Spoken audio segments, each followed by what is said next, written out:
l'œuvre de la croix est amplement suffisante. Lorsque l'apôtre Paul parle du combat spirituel, il dit exactement, nous n'avons pas à lutter contre la chair et le sang, mais contre les puissances, les dominations et les esprits dans les lieux célestes. Mais maintenant, lorsqu'il parle aux Corinthiens de comment nous devons les combattre, il dit, nous renversons toutes les forteresses qui s'érigent contre la connaissance de Christ. Ça veut dire que le combat spirituel véritable, c'est celui qui s'élève pour renverser les hauteurs et les principautés, et même les enseignements qui vous empêchent ou qui nous empêchent de connaître réellement Christ. Lorsqu'il parle aux Éphésiens, lorsqu'il est en train de donner les armes spirituelles, la prière n'est pas une arme. Il parle du casque du salut, il parle du bouclier de la foi, il parle de la cuirasse de la justice, il parle des sandales que sont les ailes de l'évangile. La seule arme offensive, ça veut dire avec laquelle on peut attaquer, qu'il a donné, c'est l'épée de la parole. Et lorsqu'il parle de la foi, il dit ceci, revêtez-vous par-dessus tout du bouclier de la foi, avec lequel vous éteindrez tous les traits enflammés du malin. Ça veut dire que le casque du salut, c'est bien. La cuirasse de la justice,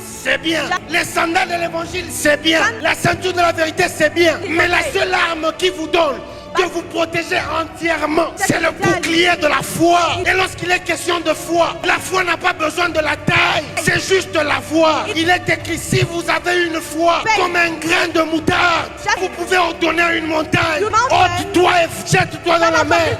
Point n'est besoin d'avoir une foi qui a la taille de ton problème. Est-ce que tu as la foi? C'est juste ça la question.